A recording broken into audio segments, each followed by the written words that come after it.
මේ තියෙන්නේ නිව්ෂෑම් Park hospital එකේ ගත්තු ඡායාරූපයක්. ඉතින් මේ ඡායාරූපෙ ඉන්නේ කවුද? ඉතින් අද කතා කරමු මේ ගැන. නිව්ෂෑම් පාක් හොස්පිටල් එක කියන්නේ එංගලන්තයේ ලීවර්පූල් නගරයේ පිහිටි වික්ටෝරියානු යුගයේ ඉදි වූ පෞරාණික ගොඩනැගිල්ලක්.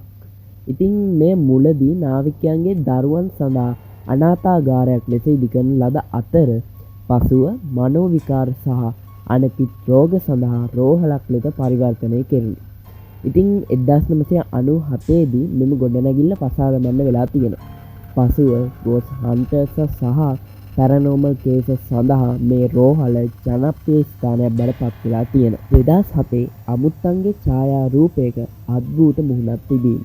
2007 දී ගෝස් හන්ටින් ඉවෙන්ට් එකක් සඳහා සහභාගී වූ පිරිසක් සමගගත් සමූහ ඡායාරූපයක අමුත්තන් අතරින් කිසිවෙකු නොදන්නා අමුත්තන්ගේ ලැයිස්තුවේ නොමැති සිනාසෙන මුහුණක් පෙනී තිබෙනවා.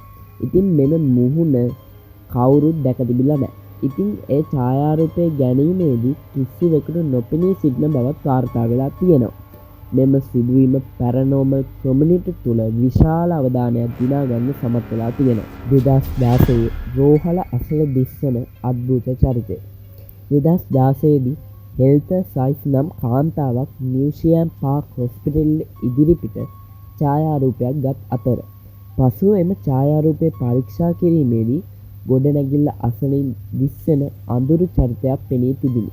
ඉතින් මෙම ඡායාරූපය ගැනීමේදී එවැනි කිසිවෙකු නොපෙනී සිටින බවත් පසුව එය දැකීමෙන් ඇය භීතියට පත් වූ බවත් වාර්තා වේ. කොහොමද?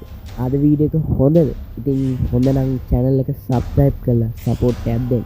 ඉතින් මේ වීඩියෝ එකෙන් සමුගන්නකම් ඔබට සුබම සුබ දවසක් වේවා.